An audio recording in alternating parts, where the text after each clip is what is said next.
A graça e a paz do Senhor Jesus, meus amados. Eu sou Fábio Cortes. Seja bem-vindo a mais uma aula da nossa classe Vida Cristã Vitoriosa, Finanças à Luz da Bíblia. Senhor Deus, nós te agradecemos, Pai, pela tua graça, pela tua misericórdia, pelo teu amor, Senhor Deus. Te agradecemos, Senhor Deus, porque o Senhor é bom. Te agradecemos porque o Senhor nos ajuda, porque o Senhor nos sustenta, Senhor.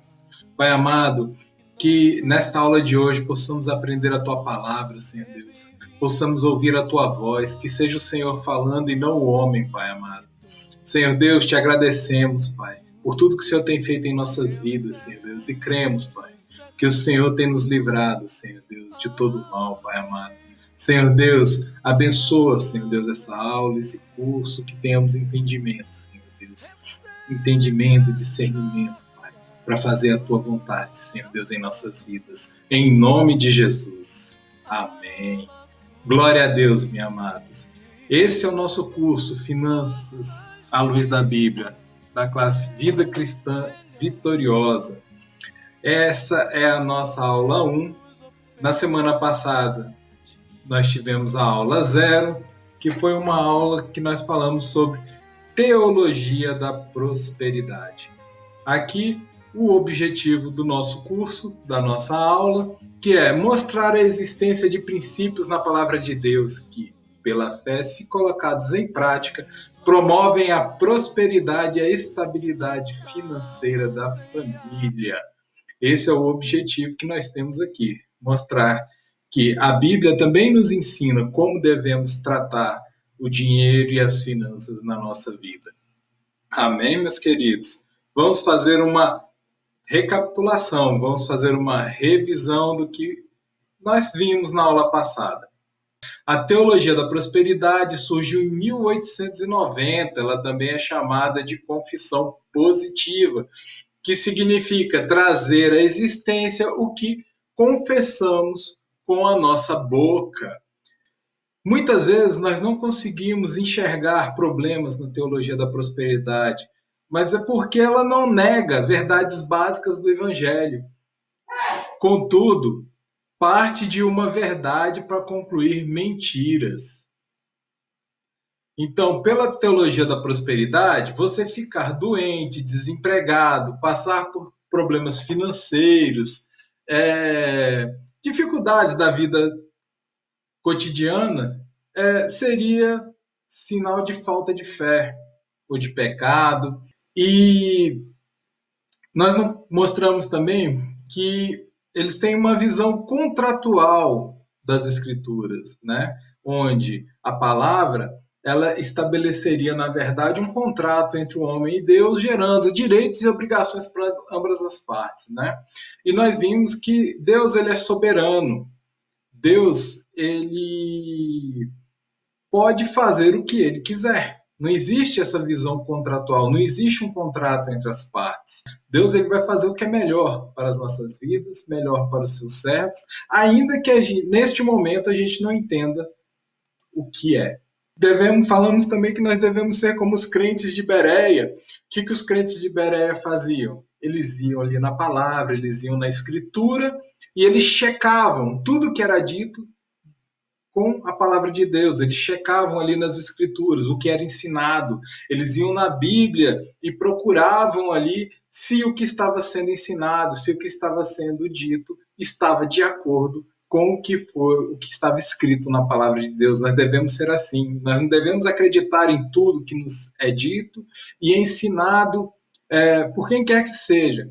A gente deve procurar nas escrituras ter o discernimento e o entendimento da palavra de Deus. Buscar saber de Deus diretamente, por meio do seu Espírito Santo, o que o Senhor quer dizer com aquilo que está sendo ensinado. E se aquilo está de acordo com a palavra dele. Amém, meus queridos? Vamos entrar então na nossa aula de hoje, na polêmica, né? Que é a questão das finanças. Polêmico por quê? Porque é de difícil trato dentro das famílias, dentro das igrejas. Hoje existem cursos como Crown, da Universidade da Família que ajudam as famílias a se desenvolver financeiramente. Mas eu vejo que muitas vezes dentro da igreja a, a questão financeira é tratada ou no extremo da teologia da prosperidade, onde deve-se buscar o dinheiro a qualquer custo, ou no outro extremo, que ter dinheiro é pecado. Nas famílias, as pessoas costumam também não tratar habitualmente das finanças como família. Muitas vezes o marido não informa a esposa nem quanto ganha, ou a esposa não fala para o marido quanto ganha.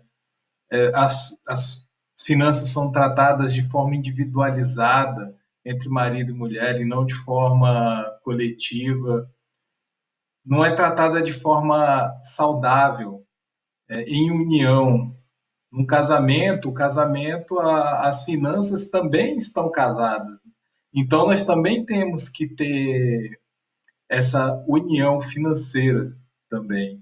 O marido, ele tem que informar a esposa a respeito da sua questão, da sua condição financeira, assim como a esposa também tem que informar o marido a respeito da sua questão financeira.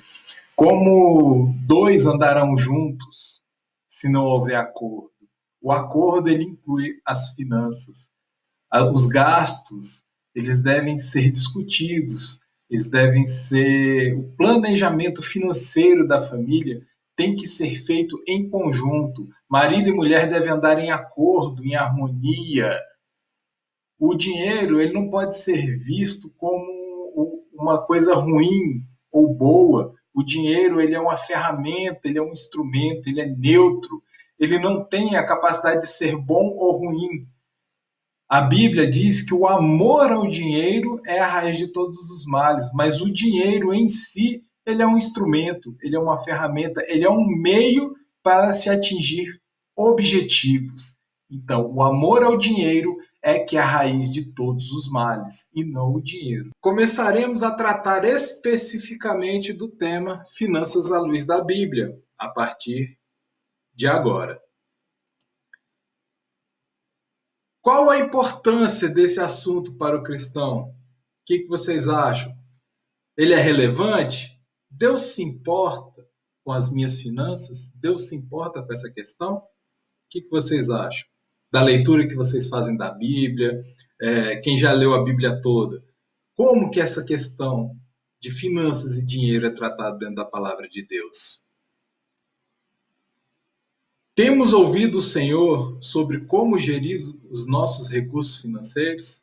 Meu amado, você ouve o Senhor quando o assunto é finanças? Você pergunta para o Senhor qual é a melhor forma de administrar as suas finanças? Isso é algo que está no seu cotidiano, no cotidiano da sua família? Buscar do Senhor a sabedoria, o entendimento e o discernimento para utilizar aquilo que o Senhor tem colocado em suas mãos? A forma como lidamos com o dinheiro, ela afeta toda a nossa vida, ela afeta a nossa comunhão com o Senhor, competindo pelo domínio da nossa vida. Você sabia que tanto o pródigo quanto o avarento são condenados pelo Senhor? O que é o pródigo? Quem é o pródigo? O pródigo é aquele que se apressa a desperdiçar, a gastar tudo aquilo que o Senhor tem colocado em suas mãos sem o menor cuidado, sem o menor zelo, sem buscar algo útil para aquilo, né? E o avarento é o contrário, é aquele que simplesmente não quer gastar nada. Ele deixa ali a família, ali a míngua, na miséria, sendo que ele tem dinheiro para abençoar. Ele tem dinheiro para abençoar um irmão que está necessitado, ele tem dinheiro para abençoar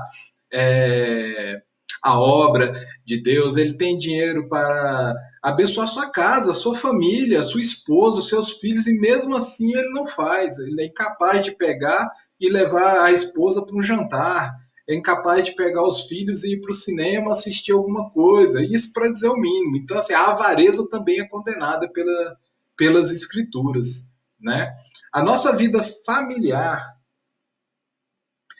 né, pode ser afetada gravemente pelas nossas finanças, né? E estudos, principalmente lá nos Estados Unidos, mostram que questões financeiras e criação de filhos são as duas maiores causas de separação e divórcio. Então, questões financeiras e criação de filhos. Olha só que grave, né?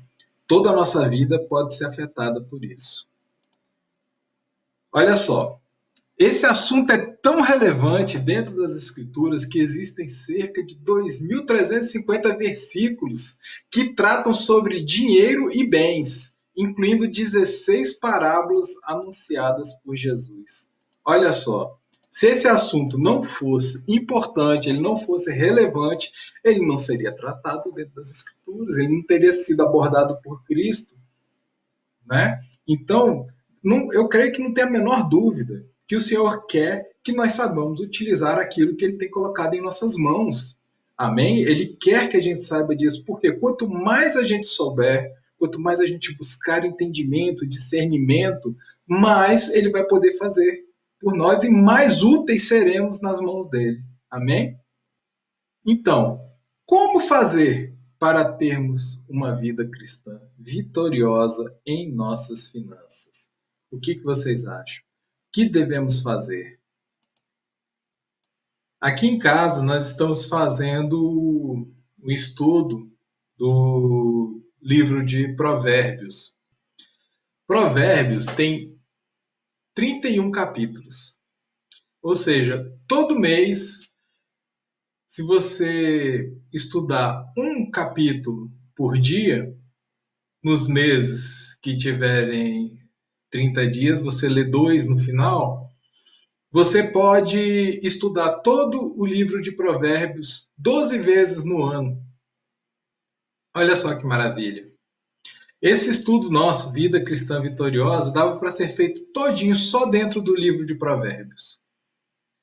E uma das coisas que mais é abordado dentro do livro, do estudo de Provérbios, é justamente a sabedoria, a busca pela sabedoria e pelo conhecimento.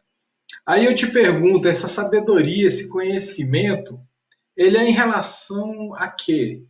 É o conhecimento da Bíblia, é o conhecimento escolar, é o conhecimento, né, acadêmico, é o conhecimento profissional? Que conhecimento é esse? O que Oséias fala no capítulo 4, versículo 6? O meu povo foi destruído porque lhe faltou conhecimento. Porque tu rejeitaste o conhecimento, também eu te rejeitarei, para que não sejas sacerdote diante de mim, visto que te esqueceste da lei do teu Deus, e também eu me esquecerei dos teus filhos. Né? Eu digo para você que esse conhecimento é todo conhecimento. Tudo aquilo que você puder aprender, aprenda, se desenvolva. Então, busque ser bom, fazer com excelência tudo aquilo que cair em suas mãos para fazer. Então, se especialize. Você adquire conhecimento estudando a Bíblia? Sim. Agora, você também é um profissional. Então, adquira o conhecimento praticando, sendo bom naquilo que você faz, fazendo curso de aperfeiçoamento. Leia bastante, busque livros que agreguem conhecimento a você, tanto da palavra quanto de família, profissão. Então, leia, seja um estudioso, busque sabedoria, busque conselho com pessoas que têm o temor do Senhor.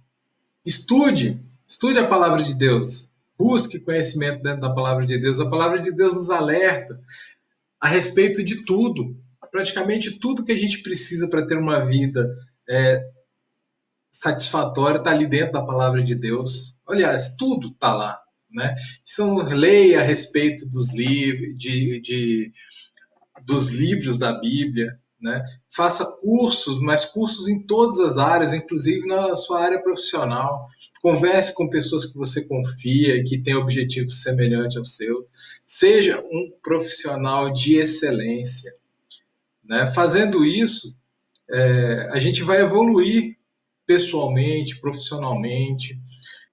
Outra coisa que a gente precisa é entender que não há separação entre vida secular e vida cristã. Muita gente faz essa separação. Ninguém pode servir a dois senhores, porque ou há de odiar um e amar o outro, ou se dedicará a um e desprezará o outro. Não podeis servir a Deus e a Mamon. Isso ele não está falando só em relação a dinheiro, não, tá, gente? Está falando em relação a toda a nossa vida, tudo aquilo que a gente passa. Nós não somos bipolares, a gente não temos duas personalidades, não podemos ser uma pessoa na faculdade, uma pessoa, sei lá, na escola, uma pessoa em casa, outra na igreja, outra no trabalho, não. Toda a nossa vida, tudo aquilo que a gente faz deve espelhar o caráter de Cristo. O seu vizinho, o seu colega de trabalho, muitas vezes ele não estuda as escrituras, ele nem crê em Deus, ele nem crê em Jesus Cristo, mas ele lê a sua vida. Então, o nosso caráter, aquilo que a gente fala, deve expressar a essência de Cristo, de forma que aquela pessoa identifique em nós algo que ela deseja, algo que ela almeja, e ela não vai, num primeiro momento, entender o que, que é, mas é esse caráter cristão que a gente deve espelhar, que a gente deve passar, não só por meio de palavras, mas por meio de atitudes, por meio dos nossos atos, do nosso modo de ser. Esse nosso caráter, ele tem que espelhar a grandeza de Cristo em nós, né? Então nós não podemos ser uma pessoa na igreja e outra em casa. Na igreja você é uma bênção, na família você é um monstro. Ou você é uma bênção na família, uma bênção na igreja, mas no trabalho você é o terror. Então, assim, nós devemos ter uma vida harmoniosa em Cristo. Durante as cruzadas, foram contratados mercenários para lutar. Como se tratava de uma guerra religiosa, foi exigido que eles se batizassem antes da luta. Durante o batismo, os mercenários mantinham suas espadas fora da água, simbolizando que estavam livres para usarem as suas espadas como desejassem. Ou seja, esse era um ponto sobre o qual Jesus Cristo não tinha controle em suas vidas. Meus irmãos, os cruzados, quando iam se batizar, eles levantavam as suas espadas e deixavam fora da água. Então, eles queriam dizer o quê? Dizer que Deus podia ter o controle em qualquer área da vida deles, menos na espada, que eles usariam a espada como eles quisessem. Aí eu pergunto, que parte das nossas vidas nós estamos deixando fora das águas do batismo? Que parte das nossas vidas nós estamos colocando fora do alcance do Senhor? Não estamos permitindo que Ele entre e nos trate, nos cure, nos liberte, nos salve. Que área das nossas vidas nós não deixamos com que o Senhor entre, que Ele atue? Pensa aí, que área? Boa parte das vezes a gente não deixa o Senhor agir sobre as nossas finanças. Nós deixamos nossas carteiras fora da água do batismo. Por quê? Porque essa é uma área em que eu sei o que é melhor para mim, eu sei o que é melhor para minha família, eu domino, né? Então eu não preciso que alguém venha me dizer como fazer uso ou venha me ensinar. Eu não me deixo ensinar, né? Então, o que? Muitas vezes a gente deixa nosso dinheiro, as nossas finanças fora. Fala assim, você pode tratar qualquer área aqui da nossa vida, mas na questão do dinheiro, mando eu. O dinheiro é meu, eu trabalhei, eu ganhei, eu uso como eu quiser e eu faço o que eu quiser. Será que é isso mesmo que a gente deve fazer? Será que é isso mesmo que o Senhor espera de nós? Hoje em dia, lidamos com o dinheiro de forma semelhante aos mercenários. Seguramos nossas carteiras fora da água, dizendo a Deus: que Ele pode ser Senhor de tudo em nossas vidas, exceto do dinheiro. Porque Ele é meu para fazer o que eu quiser e eu tenho completa capacidade para lidar com Ele por mim mesmo. Não é assim que muitas vezes a gente pensa? Ah, eu mereço, eu fiz, eu trabalhei, eu me dediquei, não, eu faço o que eu quiser com o que eu ganho, né? Mas isso é a forma correta? Será que a gente está agindo conforme a palavra de Deus, conforme o que o Senhor espera? Muitas vezes nós mesmos somos impedimento para que Deus venha nos abençoar mais, porque nós não sabemos fazer uso dos recursos que Ele nos tem dado, porque simplesmente nós não consultamos o Senhor, né? Timóteo, 1 Timóteo 6:10. Porque o amor ao dinheiro é a raiz de toda espécie de males. E nessa cobiça alguns se desviaram da fé e se traspassaram a si mesmos com muitas dores.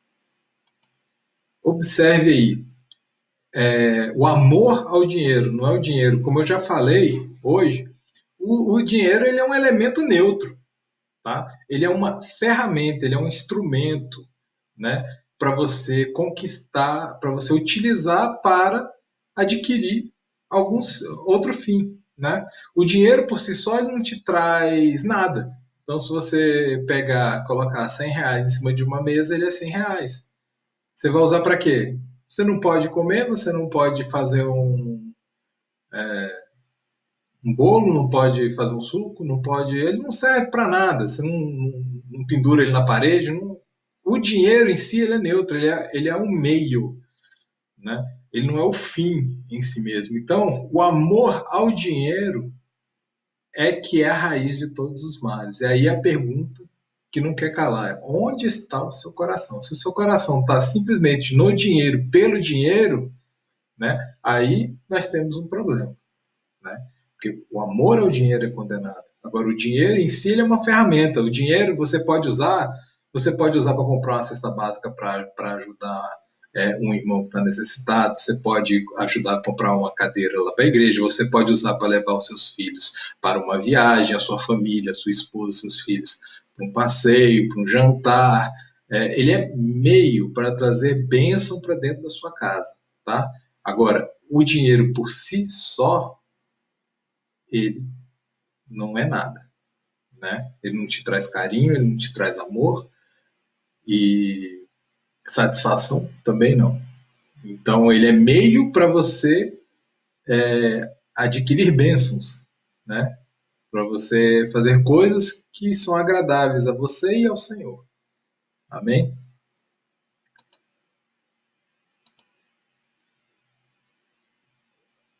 Não pode haver qualquer área da nossa vida que não esteja submetida ao controle de Cristo.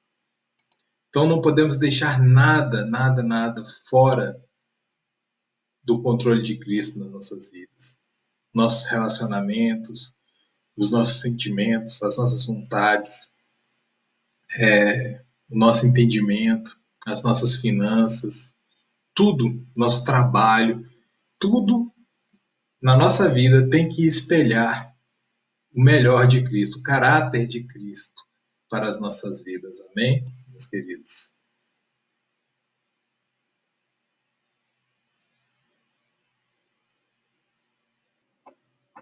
Uma coisa importantíssima que nós precisamos entender, aprender e aceitar é que tudo que existe pertence a Deus. Em Salmos 24, versículo 1, está escrito: do Senhor é a terra e a sua plenitude, o mundo e aqueles que nele habitam. Em Romanos 11:36 está: porque dele, por ele, para ele são todas as coisas, glória, pois, eternamente. Amém.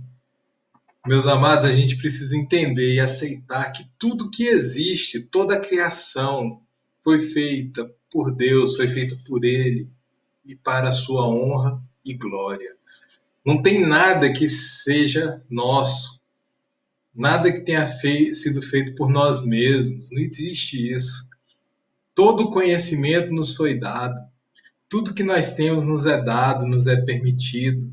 Você pode até não concordar com isso, mas é verdade. 1 Crônicas 29:11. Tua, Senhor, a magnificência e o poder e a honra e a vitória e a majestade, porque teu é tudo quanto há nos céus e na terra. Teu é, Senhor, o reino, e tu te exaltaste por cabeça sobre todos, e riquezas e glórias vêm diante de ti, e tu dominas sobre tudo. E na tua mão há força e poder, e na tua mão está o engrandecer e o dar força a tudo. Não tem nada que seja de nós mesmos, nada que seja feita por nós. Isso aqui é um estudo bíblico, eu estou mostrando para vocês dentro da palavra de Deus, dentro das escrituras, o que o Senhor fala e o que ele alerta, o que ele nos alerta, né? Em Ageu 2:8, minha é a prata, meu é o ouro, disse o Senhor dos Exércitos. Em Salmos 50:10, porque meu é todo animal da selva e o gado sobre milhares de montanhas. Levítico 25:23, também a terra não se venderá em perpetuidade, porque a terra é minha, pois vós sois estrangeiros e peregrinos comigo, assim diz o Senhor. Tá vendo, meus amados? Não tem nada aqui que seja permanente, que seja nosso, né? Tudo é do Senhor. Ele é o criador de todas as coisas. Deus é o criador e consumador de tudo. Nunca transferiu a propriedade da sua criação às pessoas. O Senhor mantém tudo debaixo do seu poder e reconhecer o seu domínio é fundamental para uma vida financeira próspera, permitindo que Jesus Cristo seja o Senhor do nosso dinheiro e nossas posses, né? Você pode até num primeiro momento achar que isso aí é prejuízo para o seu lado, mas eu garanto que não é. É melhor é, estar com Deus, é melhor estar sendo administrado por Ele, com Ele, do que estar sozinho nessa vida. Nós mesmos fomos comprados pelo sangue de Cristo. Nem você pertence a você. Olha só que coisa. A sua vida não é sua, ela pertence a Deus. Ele deu, ele tira. E nós fomos comprados pelo sacrifício de Cristo lá na cruz, por um alto preço, pelo sangue de Jesus, nós fomos comprados. Olha o que diz ali em Colossenses 1:20. E havendo por ele feito paz pelo sangue da sua cruz, por meio dele reconciliasse consigo mesmo todas as coisas, tanto as que estão na terra como as que estão nos céus. Ou não sabeis que o vosso corpo é templo do Espírito Santo, que habita em vós, proveniente de Deus, e que não sois de vós mesmos, porque fostes comprado por um bom preço. Glorificai, pois, a Deus vosso corpo, vosso espírito, os quais pertencem a Deus. A própria Bíblia diz que nós não pertencemos a nós mesmos, porque nós já fomos comprados pelo sangue de Cristo. O sacrifício de Cristo no Calvário, ele nos reconciliou com o Senhor, nos reconciliou com Deus. Deus, pela sua graça, ele viu que o homem, por mais que se esforçasse, por mais que quisesse, se dedicasse, jamais ele conseguiria cumprir os requisitos que o levassem a chegar ao reino dos céus. Pela sua graça, o Senhor falou, então eu vou descer, eu vou me sacrificar e eu vou resgatá-los. O Senhor fez todas as coisas e o Senhor restaurou todas as coisas. Nem nós pertencemos a nós mesmos. Então, se é verdade que já estou crucificado com Cristo e vivo não mais eu, mas Cristo vive em mim, e a vida que agora vivo na carne, vivo pela fé do Filho de Deus, o qual me amou e se entregou por mim mesmo, como está escrito ali em Gálatas 2:20. Se isso é verdade, a conclusão que nós chegamos é que Cristo, ele deve ser a exata medida do meu comportamento em relação às minhas finanças. Mas aí o que isso quer dizer? Cristo vai ser a medida. Quer dizer que você não vai ser guiado pelo seu, como seu irmão lida com as finanças, como o seu pai, como o pastor, o vizinho, o youtuber. Não são essas pessoas, não são outras pessoas que são parâmetro para o seu comportamento em relação às suas finanças. O seu parâmetro de vida é Cristo. Né? Quando você se compara com uma outra pessoa, você pode ter três situações. Ou você acha que você está bom demais, ou você acha que você está no mesmo nível dela, ou você acha que você está abaixo. Né?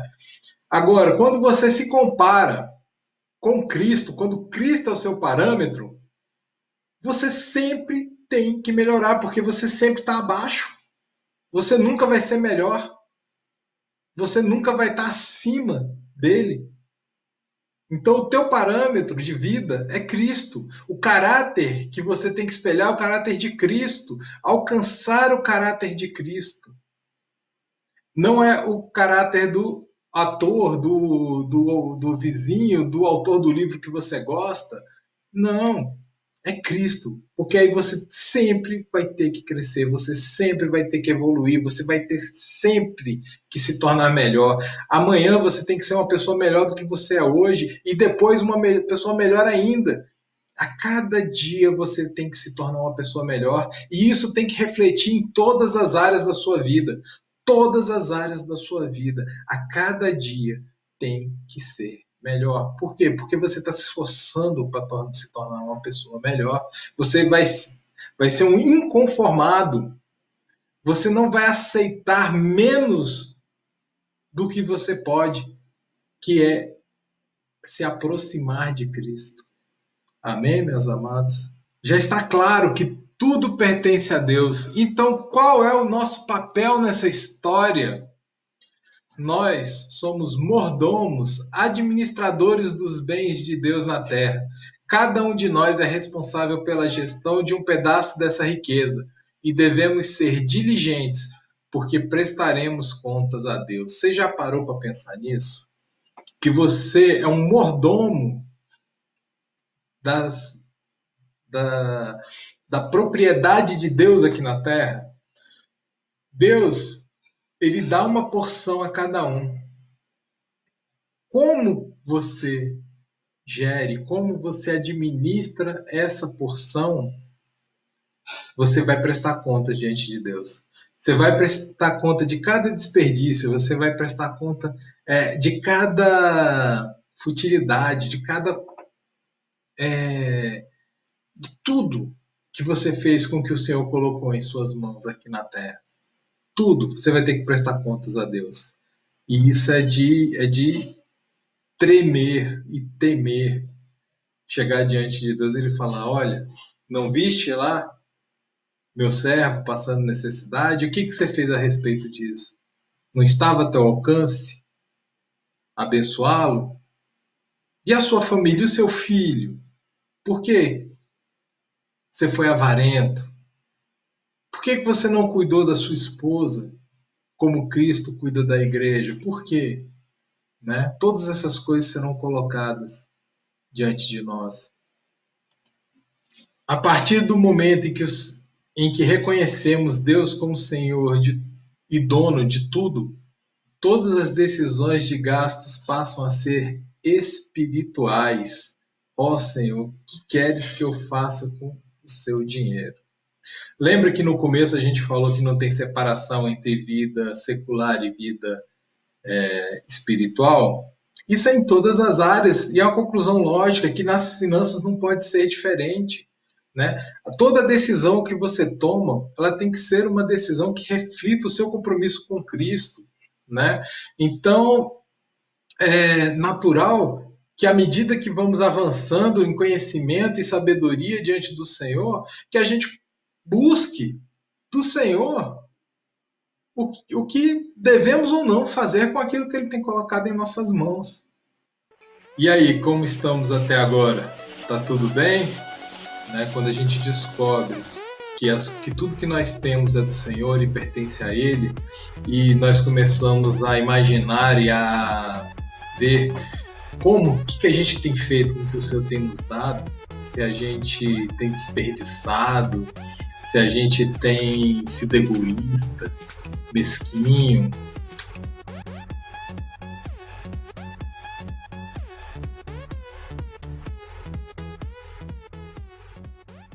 Vamos fazer agora aí um pequeno resumo da nossa aula de hoje. Busque conhecimento em todas as áreas da sua vida, se especialize, seja um bom profissional naquilo que você faz.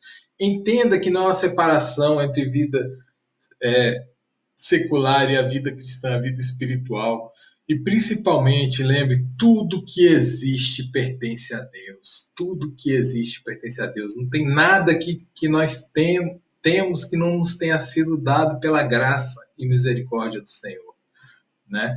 Vou deixar aqui uma lição de casa, um deverzinho de casa para vocês, tá? Para vocês refletirem sobre como tenho utilizado os recursos que o Senhor tem colocado em minhas mãos. Tenho reconhecido o senhorio de Deus em todas as áreas da minha vida? Leia o Salmo 73 e medite. Na próxima aula nós vamos falar sobre o Salmo 73. Amém?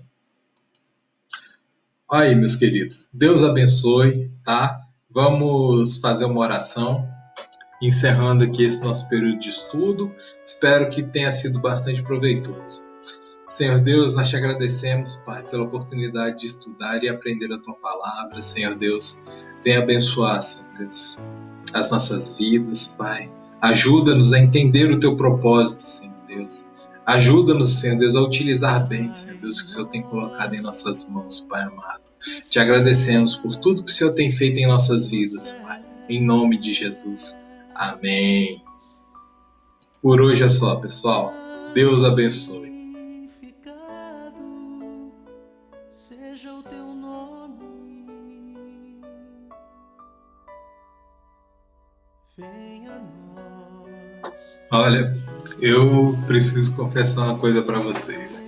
Esse negócio de gravar vídeo, de dar aula pela internet, só misericórdia de Deus, meus amados. Porque, ai, só misericórdia de Deus. Só um momento desse mesmo para fazer a gente negar a si mesmo e prosseguir fazendo a obra. Viu?